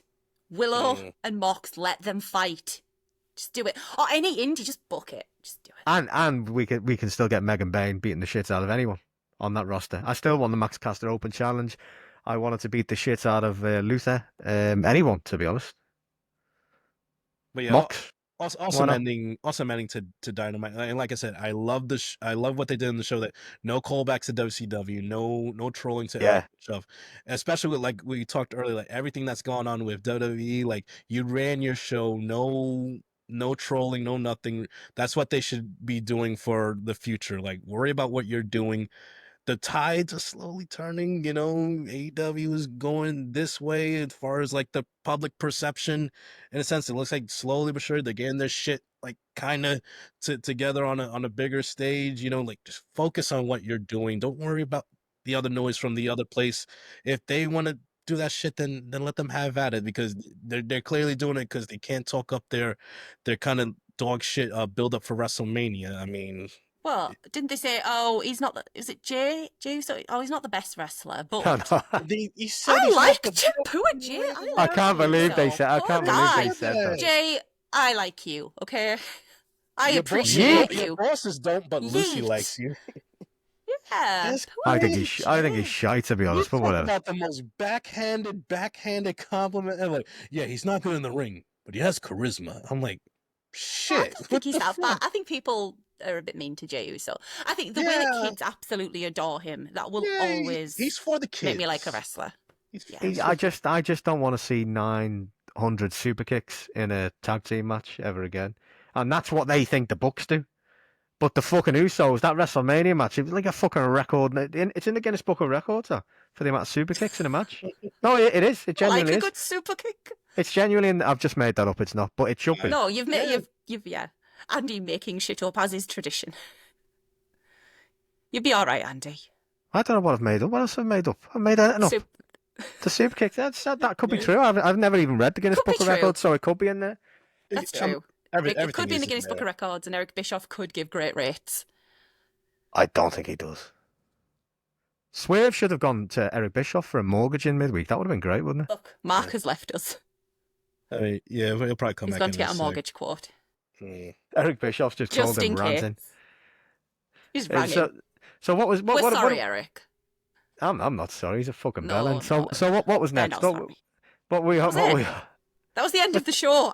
So that was the end of the show. So No, but there was something else that happened at the end, wasn't it? The Bucks. Oh no, the Bucks. Yeah, No, right. yeah, No, so I'm like thinking. the Bucks I was came gonna. What I was gonna say is, I actually think that although everyone seems to automatically default to, oh god, here we go, they're gonna do Hangman and Swerve. I think we might get Ospreay and Swerve because I think it's gonna be obviously Okada, Kenny Omega, the Bucks. The Bucks and Swerve now have issues. Ospreay has just been buddy with Kenny Omega. Maybe they bring Ospreay in and Ospreay Swerve. I'd watch that. Ospreay Swerve against the Bucks. Fucking hell, that'd be an incredible match. yeah. It would. It really would. And it frees up Hangman to win the title, as we've said all along, and he should do because it's the right choice. He's the main character, But no, and his belt buckle's on the fucking poster. Oh, that's bloody belt buckle. All right, fine. So Collision. We moved on to Collision. It was All right, great. should we do a quick? Yeah. Yeah, might as well. It was good. So TNT. So it started with the Death Riders coming out, destroying the set and everything. Moxa laying out the challenge to Samoa Joe. More than likely, it's going to be a double or nothing for the title. We can move on past that. Then we get Adam Cole, new TNT champion, with the open challenge. And I have match, huh? begged for we months. got Chugs. I have begged for this Well, back. That was a good match. Yes. We got the man, you got team up down like breaking down in front of our eyes right there. It's fucking crazy. I love it. I think They are it was the enemy at it this was the point. perfect first choice. And I love the picture of like Claudio going down the stairs and he's staring at Adam Cole at the TV screen, just that Yes, very evil good. smile and grin. Like it was very good. Good match, good action. Cole picking up the victory. But before we move on, so I kind of hope that this is a regular, well, not regular, but every other week we get an open challenge for Yeah, the it TNT should be. title. So let's do this one by one. Just give me one person you want to see participate in the challenge going forward. Rush. Roosh is good shot. Lucy. Dustin Rhodes. Oh, I'm throwing Sammy Guevara in there. Former 3-time TNT champion, and I am one of those people that I feel he gets so much unnecessary hate. No, he does. I'm with you. Yeah, I love Sammy Guevara. I love Sammy. Totally agree. I've met him a couple of times. Great dude. I mean, like, you know what?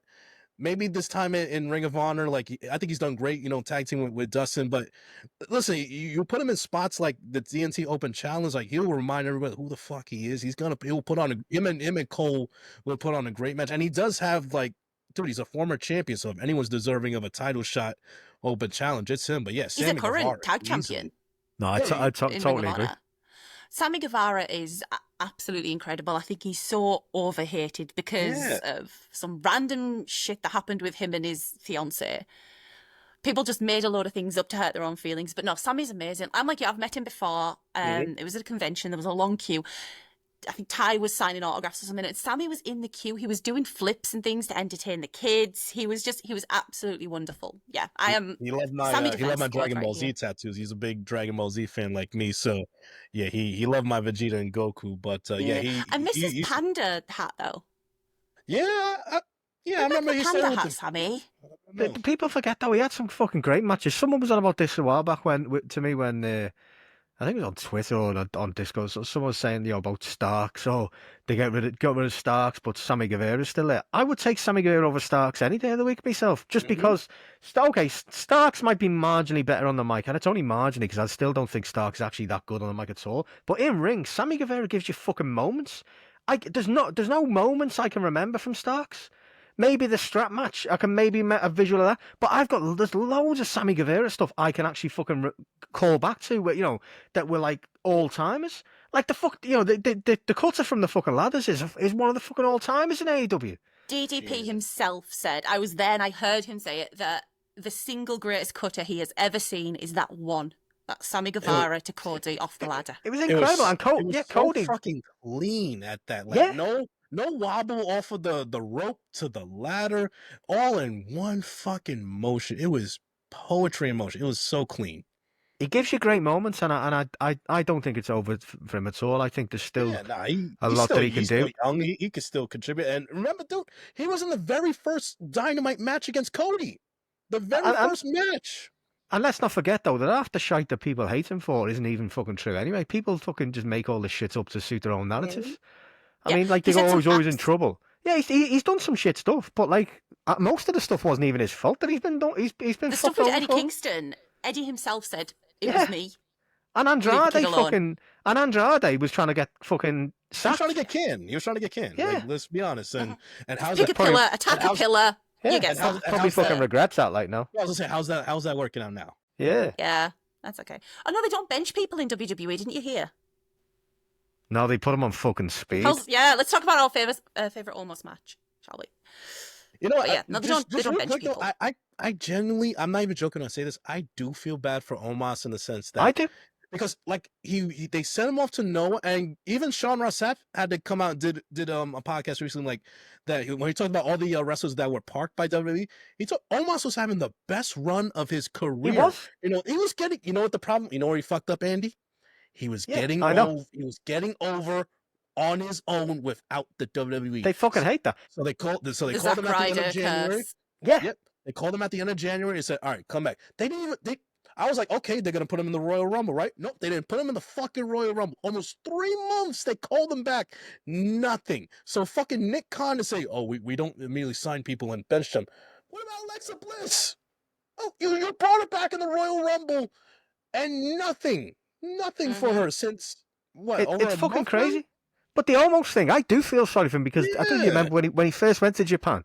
There was a few YouTube clips or TikTok or whatever the fuck it was where a random Japanese guy had pulled him over in the streets and he's like, just chatting away to him, and he seemed like such a nice fella. Yeah. He was like chatting away to him. The guy didn't know him. He's like, "Oh, you're a big guy. What are you doing there?" And he didn't know that he was a fucking wrestler. And he seemed like such a nice fella, just chatting away to him.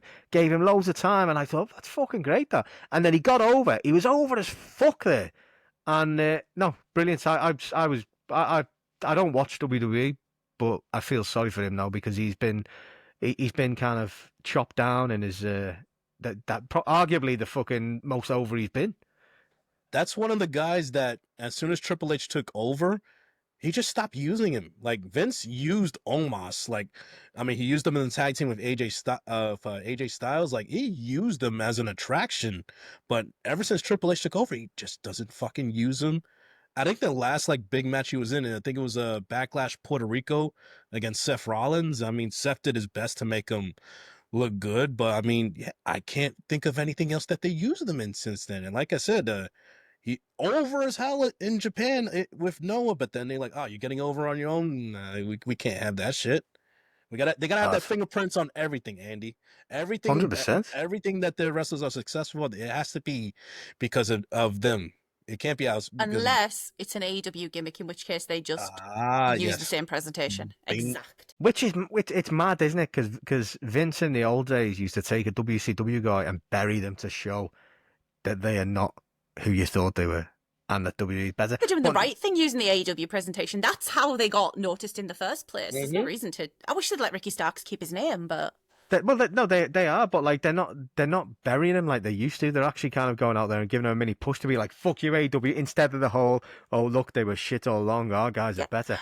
But now they're just giving him a fucking push to just say, "Fuck you." It's fucking crazy. It's a sensible thing to do because now people in AEW are looking at WWE going, "Oh, actually, Maybe. Here's where this could backfire in the long run. They keep signing these ex-AEW wrestlers to WWE. Yeah, they give them that immediate 5 to 6 month push. But guess what? Shout out to my boy Adrian from City of Pro Wrestling on Twitter. He always says, you bring in someone, guess what? Someone has to sit down. Someone has to go to the back of the line. Someone has to sit in catering. But they don't bench anyone. You're right. What am I talking about? They bring Mariah May in, she better go straight to the fucking put main her roster. They can't put her. NXT. They cannot put her in NXT. Oh my. I like NXT. I think the women's division in NXT it's good, is but the it's best thing she WWE have.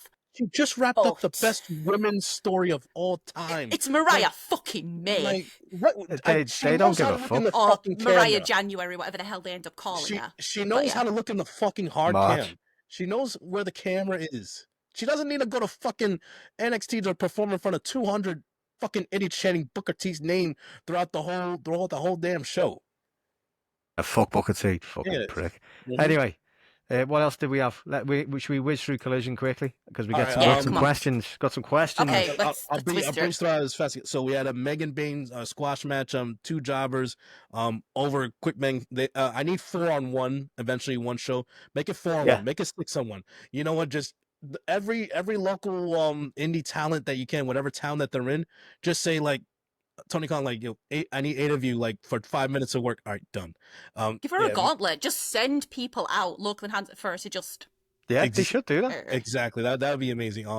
Damn, what else? That was my shit Megan Bain impression there. Tag team match. Ishii and Rocky Romero versus Josh Alexander. You see, I did not see this coming at all. I did not see this coming at all. No, I didn't either. Same here. I didn't see. So let's fast forward. First off, Ishii going for the tag. Romero says nope, jumps down off the apron. He kind of looks like he's maybe dazed, confused. Takeshita and Alexander take advantage. They win.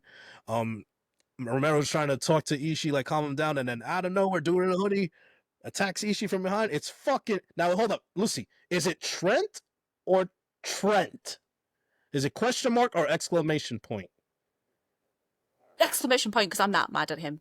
It's so exclamation point is for when he's a heel. Yes. Bad boy Trent. So Trent came back. Trent. Came back and attacked Ishii. Don Callis gave him the biggest fucking wrench that you will ever see. Knocked Ishii in the back of the head. So Trent is back with the Don Callis family. So I wonder or not, are we going to get that's pretty much the end of the conglomeration when you look at it. It's just Mark Briscoe. Oh, it's done. Do you know what? Briscoe fighting the Don Callis family now on his own with whoever he can get would be a great fucking story, to be honest. Yeah, I mean, he's distraught now. You tore down his family now, you know? What does Mark have besides 9 kids now, but, still? That's heartbreaking. We'll fight them with you, Mark. Well, they will. I'll yell encouragement. Mark Briscoe is going to cut, the best promo ever next time when he talks about what happened to...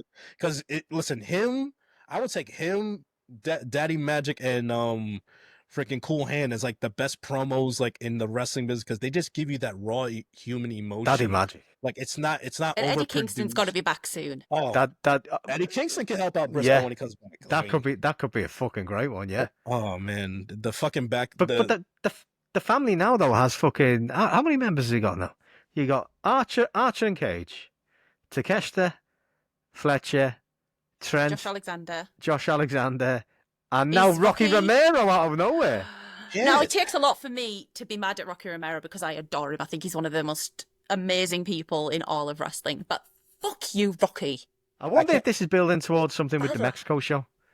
To do a big faction CMLL match. show. Yeah. Isn't it at Arena Mexico? Yeah, that's going to be insane. The visual of that is going to be ridiculous because that looks phenomenal. Yeah. That's gonna be yeah. That was a big surprise, but one of the things on Collision that really wasn't necessarily a match that I really enjoyed was the segment with Mercedes and Harley. It was brilliant. It's so good. She's getting into the puppet now. She's loving it, but she doesn't want to admit that she likes it. It's great. Yeah, it's good. They're clearly going to tag properly at some point. It has to happen. Absolutely. Listen, modern day rock and sock connection right there. You it's got not far off, you know. It is, yeah. Not. Dude, that's how the Rock and Mankind started. The Rock fucking hated Mankind. Couldn't stand it, but just week after week. So I say rock and sock connection. can they pull off anything close to the "This Is Your Life" segment that remember Mankind did for The Rock? Remember "This Is Your Life" and he brought everyone from The Rock's past, like his ex-girlfriend, his old football coach. Remember that segment on Raw? That was the one that they went way over time. Like Vince didn't even like it at first, but then he saw the numbers and the crowd reaction and the fans fucking love it. And that was like a top 5 segment on Raw of all time. Like, can they maybe that way down the line, but can they do something like that where Harley is like celebrating the life of Mercedes, like Mercedes, this is your moment, and then she just brings people from like fake people from her past and whatnot, like to interact with her in the ring, like this was your high school teacher and blah blah blah, like this was your first wrestling coach. And Harley Cameron can do anything Harley Cameron wants to do. yeah, I was going to say that the way you're describing that, it sounds like it would be shit, but that's Would it without be? the Harley Cameron X factor. I think Yeah, she could that's make what I'm any of saying. it work. That's it. She Mhm. could make it work, 100%. yeah. But like what I loved was the way that like people still moan about Mercedes, promo ability. I actually think it's all right. I think it's just the way a lot of her stuff is designed to be that way. The way she was talking to that puppet, like without realizing, even though obviously she realizes, but the way she made it look like she didn't mean to, and then she's chatting away to the puppet, and she's like, "Oh, what the fuck am I doing?" It was brilliant. It's fucking gold. She's actually having a conversation with a puppet of herself. It's brilliant. Yeah. Mercedes, you can say what you like about her promo, like speaking ability, but facial expressions, body She's great, language, yeah. she's absolutely flawless. She's great at that in ring as well. Like if a move doesn't hit or when the camera pans to her face after someone's just kicked out, she's fucking great. She's an with actress. that. I mean, she's a pro actress. Yeah, she knows what she's doing. And Gosh, she does. when she's in the ring with the right person, like she could sell like death. Like you just hit her. Like, I mean, remember when that match last year with Willow or Statlander? Like I think she excels like facing like the bigger, stronger wrestlers. Like she'll make them look like $100 million. But like another backstage segment we had later in the show, freaking with Kevin Knight, Speedball, and yes, and Ricochet, like fucking. And Renee, that was of amazing. course. That was so good. Just doing this, just for no reason at all, guys. That was just, amazing. Fucking It Kevin was Knight, like, I could do flip. this, and like I was like, you son of a bitch. the look Renee gave him as she flicked her hair was just fucking gold. And, I'm like, all right, yo, Tony, This is like, beautiful. I'm tired of this shit though, Andy. Like, what every fucking week, the disrespect that our fellow bald brother is facing. Like Ricochet just, you know what Ricochet did? He had the best of intentions. He saw some young lions and Kevin Knight and Speedball, and he was just trying to keep him on the straight and narrow. And Kevin Knight wanted to be a smart ass and be like, oh, I could do this with my hair and all this shit. And then fucking Renee, I thought you were like class personified, but no, you do the fucking hair 12 too. Guess what? I'm glad your fucking husband, Lucy, cut that shit out. All right, enough with that. Just it all on its own. Cut that shit out. It's a curse, guys. You know what? I'm calling the snake man. That's what, every time I see Serpentico bullying, I am tagging in. Team Serpentico all day. Yes. Serpentico, we need you. Don't you say that name in front of me. Serpentico, you see what she's doing to us? Okay. No, it's gone. It's gone. You'll never see it again. Ric Flair, the Andy version, needs your help. I promise. Yeah, Andy version. It's gone. You'll never see it again. I've tucked it in. But yeah, so It's gone. solidarity with my fellow bald brother in Ricochet. Like the bald slander needs to stop, man. It was still a great segment, though. I agree. Bald World Order, it stays united. I agree, but it was still a hell of a segment. But yeah, amazing. It was still one of the best segments I've Yes. seen in fucking forever. The look was just perfect. It was great. And forgot about this match. Kevin Knight, Lance Archer, pretty good match. Standard match. Kevin Knight wins. I mean, he's looked great since He's beginning. fucking great. He's like the Matrix, that lad. He does stuff that nobody else seems to do, and makes it look easy. His leap is insane. I feel like there's times though, like when I was there for his match with Ospreay at Dynasty, that he was too athletic. I think even that for his understanding, like the way he was jumping and moving, like I think a little towards the middle of the end, like he was like a little bit more calmed down and slowed it down a little bit. But man, this dude could literally jump out the damn roof. It's nuts. Another great showing. But we got the main event, the women main eventing Collision again.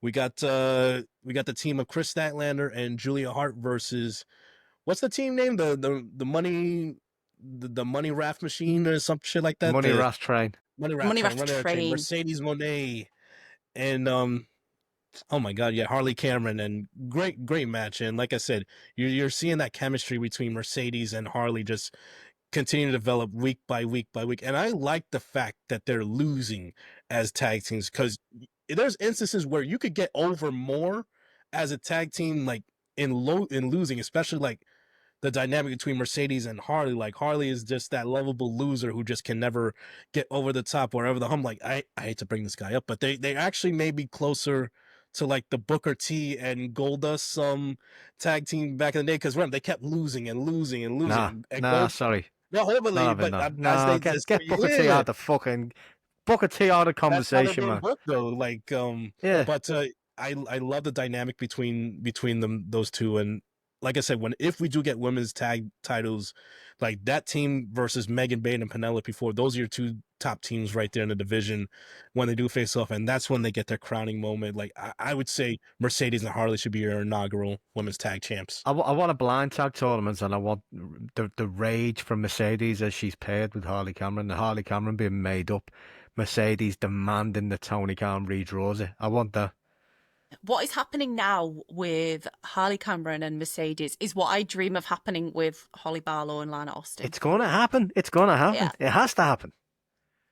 Lana and Holly, look at Harley and Mercedes. That could be you. That could be your future. Holly Barlow needs to get a puppet. Yes. Holly, get a puppet. Lana will be yours in a week. I want to see that at the next TNT event. Do it. Should we finish with some questions? Yes. Yeah, let's do some questions.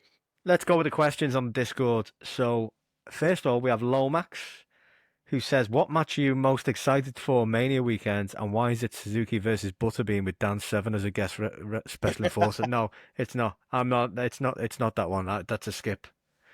You guys want to comment on that? Because now, when they say Mania weekend, we're not talking WrestleMania. We're talking about the whole wrestling sphere throughout the weekend, right?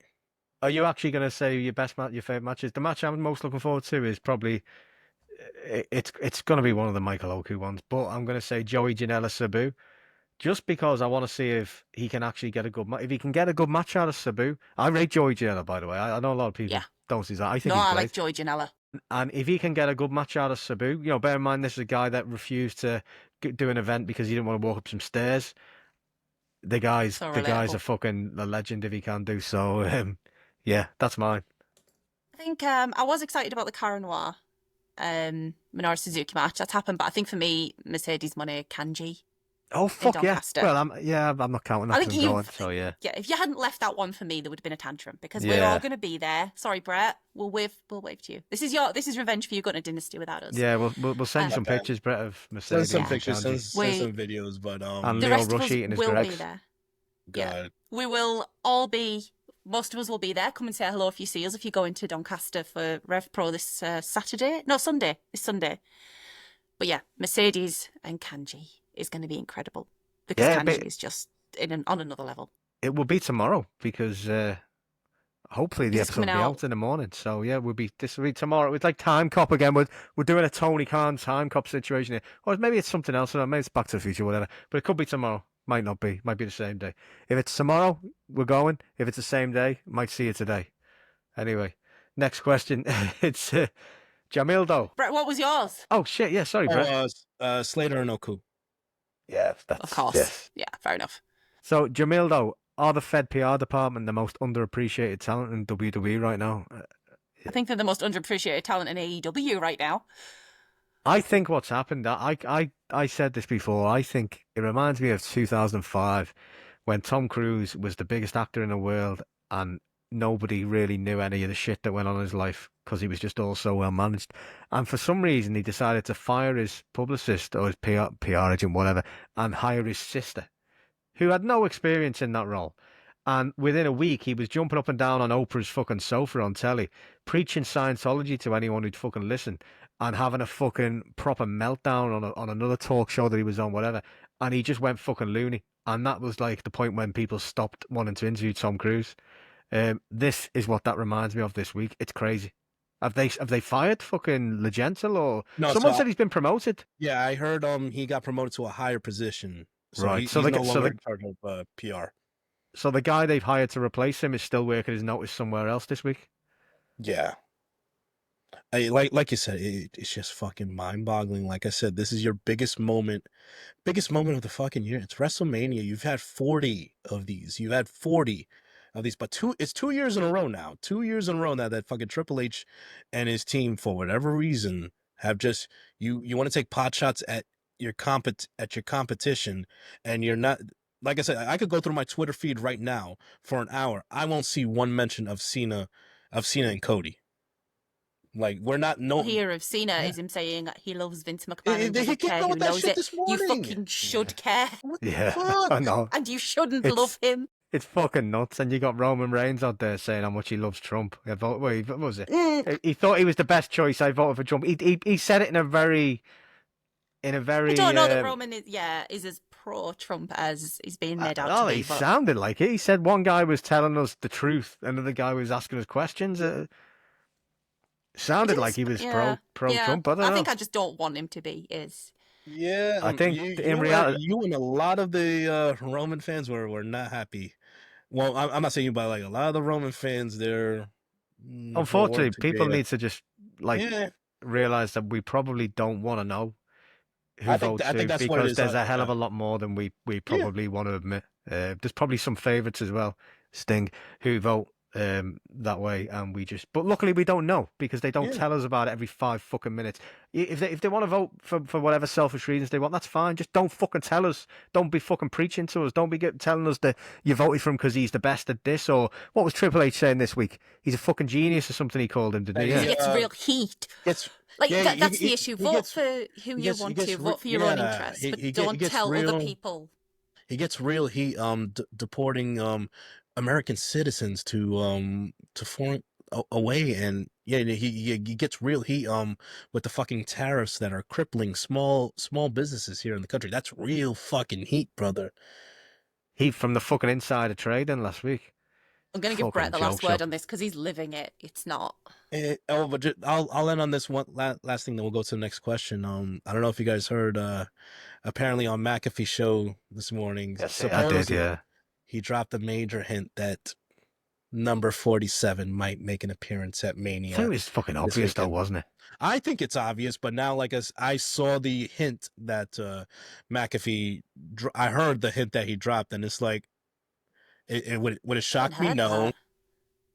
I'd love Stone Cold to turn up and hit him with a Sunner. That actually does break his neck. Anyway, Eric McCarthy, which WWE wrestler gave the PR team the biggest headache this week? I'd say John Cena's was probably the worst, to be honest, overall. There was no need. He didn't need to say that. No. Why fucking say it? Why? The day before Mania, too. The day before Mania. I think, on a personal level, John Cena, just to hear him say, there's this guy, this rapist, he's sex trafficker, he's done all these things. I love him and I don't care who knows. To say you don't care that we know that you love this guy it's just that's so much worse to me than I voted for someone shitty. This is personal and it feels personal. Exactly. You can't on a PR level, I think maybe Nick Khan, because shut the fuck up about AEW. Oh. And all they got in return was silence and a great Dynamite. Yeah. It's like a chihuahua yapping at. Maybe they are the underdogs. Jesus, it's like a chihuahua yapping at a bulldog, and the bulldog's like, "Shut that up." underdog comment was wow, insane. Fuck them anyway. Let's whiz through the rest of these questions because I want to go to bed. So Mose has given us a big long one, which actually we could probably discuss next week because it's something that needs a lot more time, I think. So sorry, Mose, we'll do that one next week. Jamildo had another one that said, I shouldn't be answering two, but I'm going to read it anyway. Do you think this week's shenanigans at the start of the Don Callis family replace the Death Riders, the main heel group? No, but I've said I think it's probably going to lead to CMLL, possibly. And if they do get someone breakout, it's going to be Takeshita. We said that earlier. Any of you guys on that? I think the Death Rider. I think that the Don Callis family fractures eventually. They're adding too many people that won't get along, and I think it is going to be Takeshita. Yeah, I think they so. have infighting before they get to the point where they can take over. Slug has asked 5 questions, one of which is how many skeletons are in Kylie Ray's closet, and one of which is thoughts on Devil May Cry Season 1. I'm not going to answer them. He says, is Darby Allin versus Billy Starks possibly the greatest backyard match that could ever feature on a card? I think it would be very good, but Tony doesn't like intergender matches. He's fucking 5 questions. Should people stop making their fandom and wrestling be their sole interest personality? I swear to God, there's more discussion about wrestling media news than actual wrestling. Yeah, that is something that I think is fucking stupid. I think people enjoy the news and the fucking, the gossip more than they do the actual shows these days online. I think the IWC are well guilty of that. They're so focused in all that shite. And hence why they all believe Darby Allin's nailed on and Tony Khan's been waiting for 6 months to put the belt on him. He's been delaying everything, all because of Brian Alvarez fucking last year. Anyway. Brett, what do you think about that? Well, first of all, I kind of feel for Darby in the sense that, like you said, there's been nothing on TV in the past, 8 months or whatever, that has hinted that he's going to be the one. And Darby's just being fucking Darby. All right. Darby, I'm pretty sure Darby is one of these guys that doesn't have like an insane ego that he gives a shit or not whether he holds the belt, whether he is the guy, because he's living his best life, Yeah. He's doing whatever the fuck he wants. Talk about being in a spot in life where you could tell your boss, like, yo, I'm gonna take a few months off to climb Mount Everest. Let's just say hypothetically, the plan was Darby was to be the guy to win the world heavyweight title. And Darby goes back at Tony Khan like, nah, I'm gonna pass. I'm gonna go climb this mountain for be off for TV for 3-4 months. I'll see you later. Who in the history of professional wrestling would ever say that? Because wrestlers by nature are selfish in a sense, like a lot of them think of themselves, but Darby is a guy who just lives for the moment and lives for the thrill. So I guess in his head, maybe this is the only time that he'll really be able to do it, I guess from his standing, like, shit, more power to him. Like, and nobody knows what's good for you or what's best for you than yourself. So I don't blame Darby for what he's doing. If this is something that's really on his mind, something that he really wants to do, then more power to him. But I do feel for Darby that like he's just getting all this unnecessary like energy. We're all turning on Darby off of like just our fantasy booking is just going fucking wild for no reason. Like, come on, man, let's relax.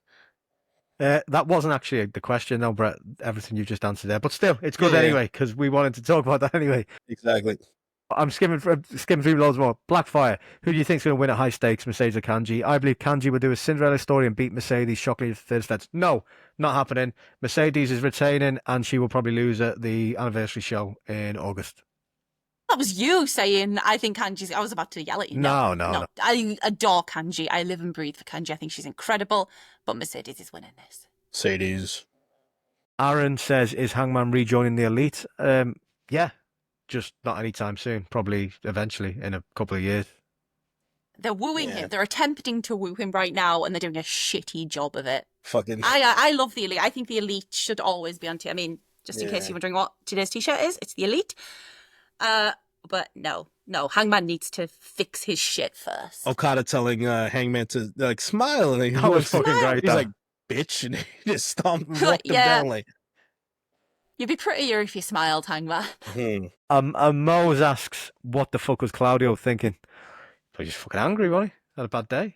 Yeah. Bad day at the office. Been there. They're showing cracks right now. Death Riders are showing cracks. They're not. They're losing their edge a little bit. They need a new member to come and sort them out. Jack Perry. So that's all the questions anyway. Okay, wonderful. So I hope Wrestling Mark hasn't died. I will drop him a message when we jump off we'll this. We'll tell you where you can send an application to replace him. Yeah. Also, they send your condolences as well, obviously, and maybe go to the funeral. Oh, yeah. We'll deal with that. Whatever. For an epicette. They'd have to know his actual name then, wouldn't they, to go to the funeral? Anyway, so that's it, isn't it? Yeah, I think that's a wrap. Yeah, this time, next episode, we will have been to Doncaster and seen Mercedes Moné and Serena in person. I'm looking forward to it. I cannot wait. I cannot wait. I think it's going to be the lineup's fucking great. That women's gauntlet looks incredible. I see a lot of people complaining about the card. I think Really? the card looks great. Yeah, I think I'm excited. I think a One lot more might match could be added, I think. Yeah, I thought that, but like, I get people are moaning because of the cost, but it's Mercedes. It's always going to be more expensive than the other shows, whatever. I mean, nobody thought she'd be doing indie dates, this time last year, and the fact that she's done, was it House of Glory? Is it twice now? No, she's done one and she's doing it again. And or did she do two? No, she's done one. She's doing it again, and she's doing RevPro, and obviously, obviously, New Japan Strong. Yeah. Yeah, Well, New Japan Strong. she was doing them anyway. I mean, like the indie promotions. Like, I mean, yeah, it's great. I can't wait. It's going to be fantastic. I'm very tired because we're going to travel down tomorrow. So, Thankfully, for once, I can do it in one day, as I can in when they come to Glasgow, because I live on the Scottish border, right in England, on the border. It's lovely not to have to trek all the way to bloody London with the Southerners. And sorry, yeah, I was asked last week if we can keep the angry tweets section. I didn't actually see that many because I've ignored a lot of them, and most of them were from WWE fans. I probably got blocked, but there was one today that was. I'll just say, I am an adult. I watch wrestling for wrestling, not some shit they bring out to make elementary school kids happy on a special occasion. That was in reference to the puppets. No. Someone demanding that we name all 50 of Will Ospreay's 5-star matches. I seen that. Fucking stupid. Yes. So, I will bring back the angry. I'll bring the angry tweets back next week. I'm sure we'll have some good ones this week because WrestleMania is on. All right. Well, as a foil to Angry Andy, can I bring back some Can I read out some funny or nice, happy, positive tweets? Just to be. No, of course, yes. We'll balance them off. All right. Fuck you, Eric Bischoff. Bye. Yeah. Goodbye from me. Goodbye from them. See you next time. Toodles. Yeah. And again, fuck off, Eric. Bye, Eric. Don't want to mortgage you, bastard. 289 weeks, bitch.